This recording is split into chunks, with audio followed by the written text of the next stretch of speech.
अस्सलामुअलैकुम dear students, welcome to Punjab technical and science academy. उम्मीद करता हूँ कि आप सब खैरियत से होंगे। Friends, transportation engineering civil 353 chapter number 3 highway geometric design chapter के हम शॉर्ट क्वेश्चन जो है वो रीड करेंगे। सबसे पहला क्वेश्चन है, राइट ऑफ वे की तारीफ करें। इसको सड़क की लैंड विड्थ भी कहा जाता है। ये सड़क की कुल चौड़ाई होती है। में सड़क के पुख्ता हिस्से के अलावा शोल्डर, साइड रेन वगैरह शामिल होती है। ये सड़क की कुल मलकियती रुकबा को जाहिर करती है। सवाल नंबर 2 है कि सड़क के शोल्डर की तारीफ करें।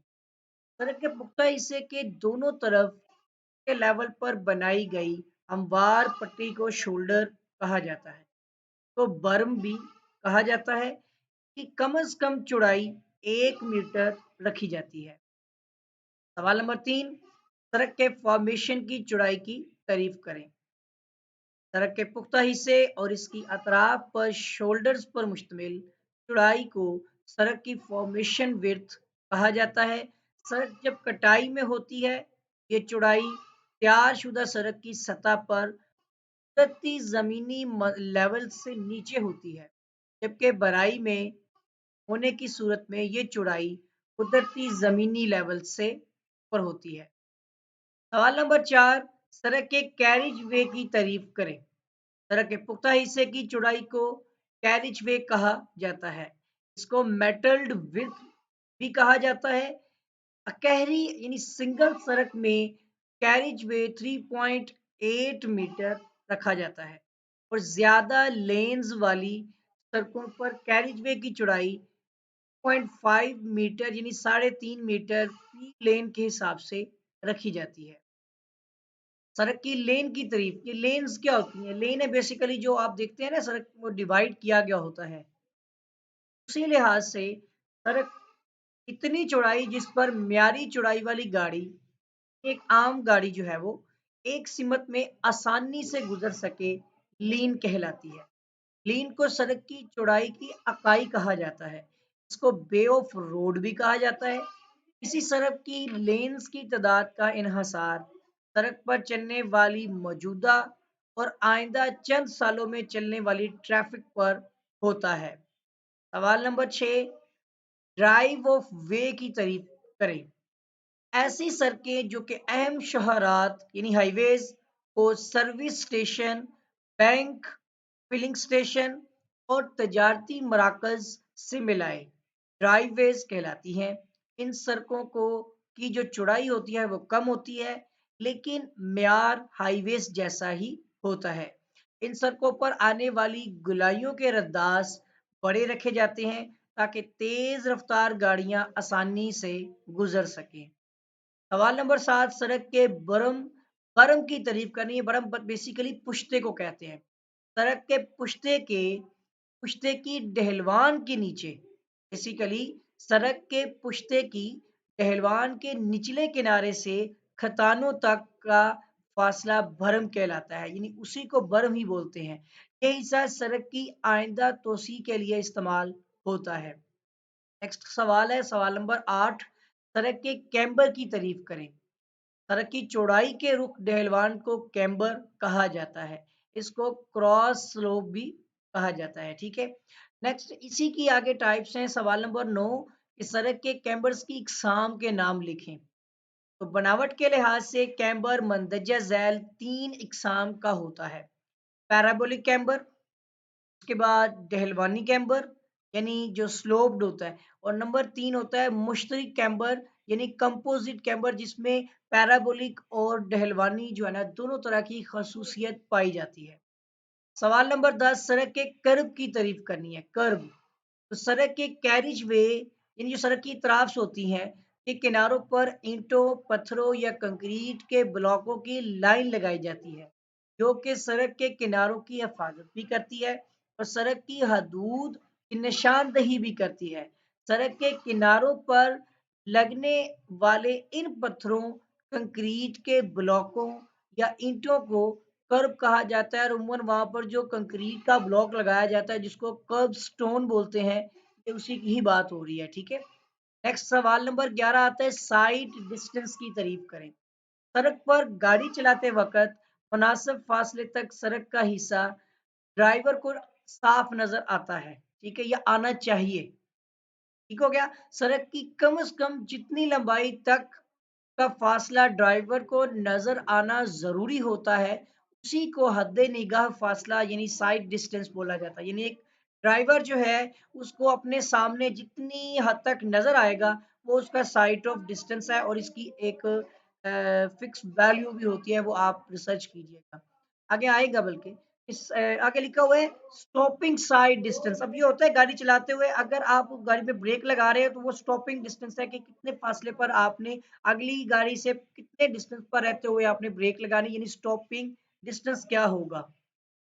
इससे मुराद है सड़क का वो फासला जो कि म्यारी रफ्तार पर चलती हुई गाड़ी को किसी रुकावट को देखते ही महफूज तरीके से रोकने के लिए दरकार होता है, यानी उसने उस वक्त ब्रेक लगानी होती है।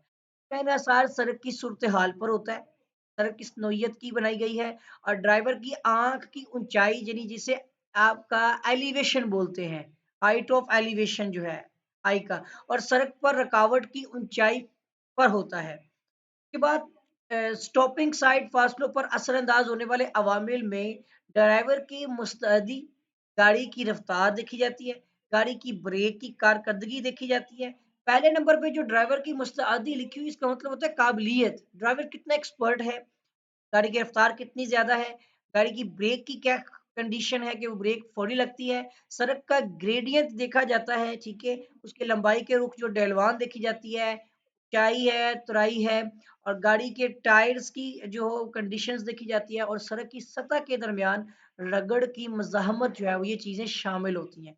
ये वो इफेक्ट्स होते हैं, ये कंपोनेंट्स हैं जो मतलब कि इनका बहुत बड़ा असर होता है। के बाद आ जाता है सवाल नंबर 13 में ओवरटेकिंग साइड डिस्टेंस की तारीफ। अब एक गाड़ी के साथ से कोई ओवरटेक करती हुई दूसरी गाड़ी का गुजर जाना, ओवरटेकिंग। तो किसी दो तरफा ट्रैफिक वाली सड़क पर यानी जहां पर ट्रैफिक जा भी रही है और ट्रैफिक आ भी रही है, यानी गाड़ी जा भी रही है गाड़ी आ भी रही है, तो दो तरफा है यानी टू वे ट्रैफिक वाली सड़क पर चलने वाली तेज रफ्तार गाड़ियां सुस्त गाड़ियों से आगे निकल जाती हैं, ठीक है। तो इस तरह आगे निकल जाने के अमल को ओवरटेकिंग कहा जाता है, यानी एक गाड़ी चल रही है उसके साथ से कोई गाड़ी होते हुए इसके आगे से होकर गुजर गई है थोड़े से फासले पर, वही ओवरटेकिंग डिस्टेंस होता है, कितने की डिस्टेंस पर जाकर वो ओवरटेक करके उससे आगे गुजर गई है। अमल के लिए दरकार कम से कम फासले को ओवरटेकिंग साइड डिस्टेंस ही बोला जाता है। इनकी वैल्यूज नहीं लिखी हुई लेकिन बताया गया कि ओवरटेकिंग साइड डिस्टेंस क्या है। बेसिकली एक गाड़ी को ओवरटेक करते हुए दूसरी गाड़ी उसके आगे गुजर जाना और उनके ओवरटेक के दरमियान में जो डिस्टेंस होगा उसको आप ओवरटेकिंग साइड डिस्टेंस बोलेंगे, ठीक है। सिंपल मायने में हम सिर्फ डेफिनेशंस देख रहे हैं। आगे आते हैं रिएक्शन टाइम की तारीफ करें। सवाल नंबर 14 है सड़क पर गाड़ी चलाने के दौरान, अगर आप सड़क पर गाड़ी चला रहे हैं उसके वक्त दौरान में ड्राइवर के रुकावट को देखने और ब्रेक लगाने के दौरान तय होने वाला फासला, ये रद्द अमल फासला यानी कि रिएक्शन डिस्टेंस कहा जाता है इसको। मतलब कि आपने ब्रेक लगानी है, आपने ब्रेक लगाई है तो ब्रेक फौरी नहीं लगती, ब्रेक को भी लगने के दरमियान में वो जो अमल वकूफ़ पज़ीर हो रहा होता है कि जिस दरमियान में आपने ब्रेक लगाई और जिस मुकाम पर ब्रेक लगी, वो जो डिस्टेंस होगा वो एक वक्त जो होगा वो रिएक्शन टाइम होगा। उसके बाद आता है ब्रेकिंग डिस्टेंस। एक तो वो रिएक्शन टाइम है कि ब्रेक लगाने से लेकर लगने तक की वो टाइम, और अब आता है आपका ब्रेकिंग डिस्टेंस के ब्रेक लगाने से लेकर लगने तक का जो फासला होगा। तो चलती हुई गाड़ी को, सवाल नंबर 15 ब्रेकिंग डिस्टेंस की तारीफ करें कि चलती हुई गाड़ी को अचानक ब्रेक लगाने के दौरान तय होने वाला फासला जो है वो, उस फासले को आप ब्रेकिंग डिस्टेंस या ब्रेकिंग फासला जो वो कहते हैं या कहा जाता है। अब ये एक बहुत ही इंपॉर्टेंट क्वेश्चन होता है सुपर एलिवेशन की तारीफ करें, इंतहाई इंपॉर्टेंट है, ये सेकंड ईयर में भी है एडवांस सर्वे के अंदर।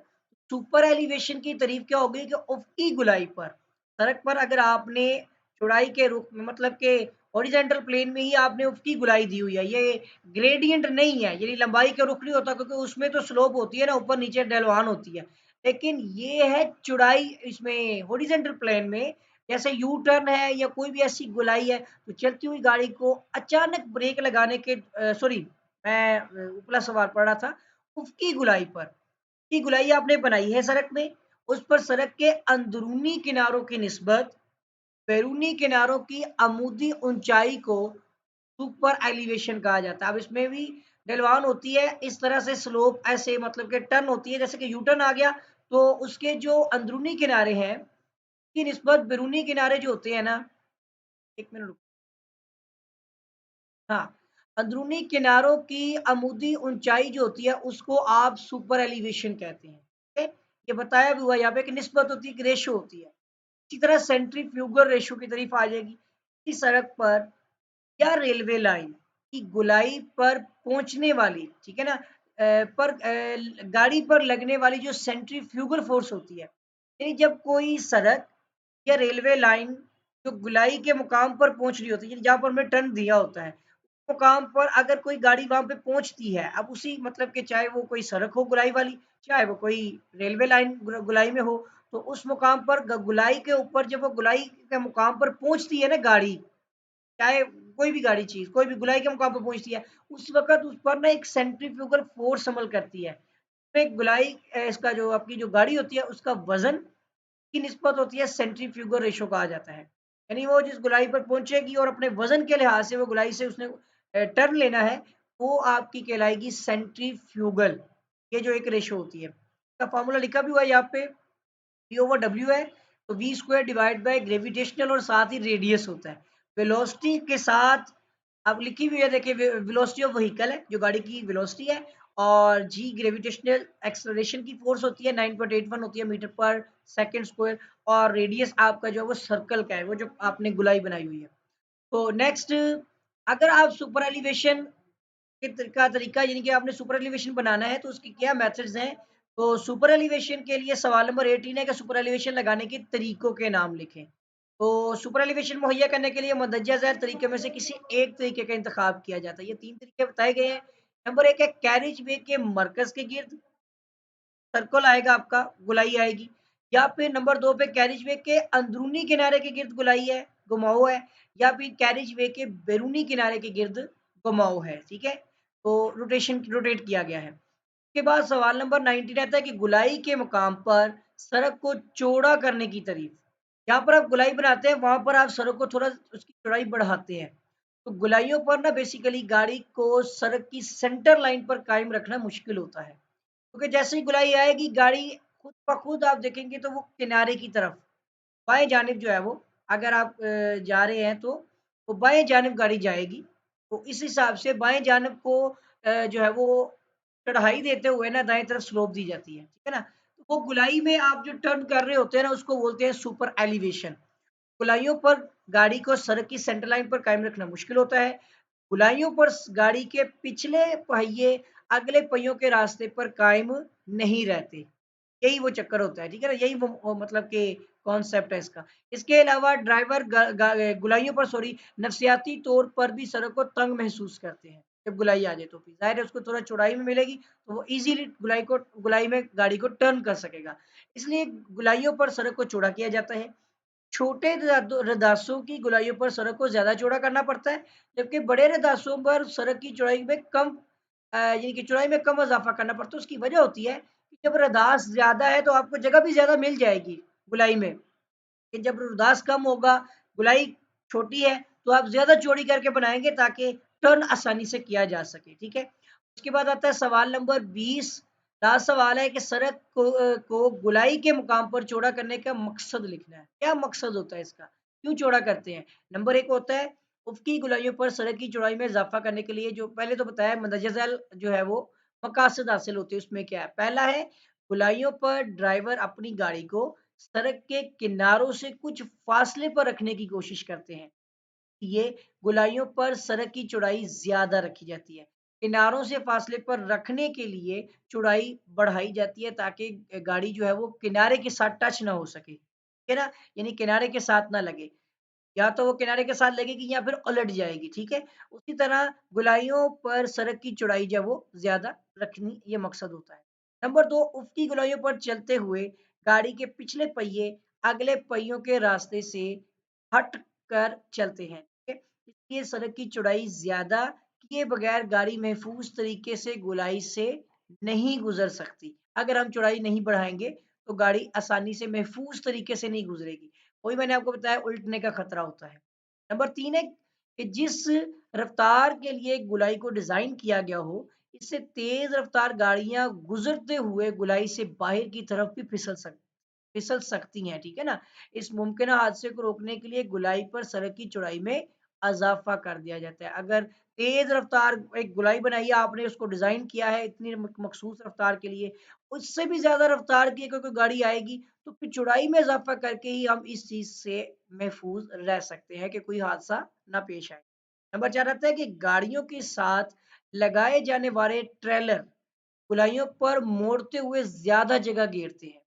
इसीलिए फिर हम ऐसे मुकामात पर जो है वो सड़क की चौड़ाई को में इसमें इज़ाफ़ा कर देते हैं, ठीक है? फिर नंबर 5 में आता है कि उफ़क़ी गोलाई पर पहुँचकर गाड़ी के अगले पहिए जो होते हैं ना, पहियों को तिरछा करने पर इनका दरमियानी फ़ासला बढ़ जाता है, के दरमियान जो होता है। इस तरह इनके गुज़रने के लिए ज़्यादा जगह की ज़रूरत होती है। और फिर पॉइंट नंबर 6 है कि गोलाइयों पर गाड़ियाँ जब एक-दूसरे से आगे निकलती हैं, है ना? या फिर आमने-सामने से गुज़रती हैं, तो ड्राइवर जो होता है ना गाड़ी चलाने वाला, वो नफ़सियाती तौर पर कुछ फ़ासले पर से गुज़रने की कोशिश करता है, यानी कुछ डिस्टेंस निकालता है, जिसके लिए सड़क पर ज़्यादा चौड़ाई की ज़रूरत होती है। अगर चौड़ाई ज़्यादा होगी, तो वो आसानी से गुज़र सकेगा जगह बनाते हुए, ठीक है? तो ये वो पॉइंट्स थे, चैप्टर नंबर 3 हम डिस्कस कर रहे थे। आई होप कि आपको जो है ये रीडिंग थी जस्ट और थोड़ी-सी मैंने एक्सप्लेनेशन करने की कोशिश की और इसके साथ ही अगर आपने अभी तक चैनल सब्सक्राइब नहीं किया है, तो चैनल को जो है वो आप सब्सक्राइब भी कर लें। साथ ही बेल आइकन पे क्लिक भी कर दें ताकि आपको नई वीडियोज़, नई अपडेट्स जो है वो बर वक़्त और बआसानी मिलती रहें। आपके साथ फिर मुलाकात होगी एक नई वीडियो में, एक नए लेक्चर के साथ। तब तक के लिए अल्लाह हाफ़िज़।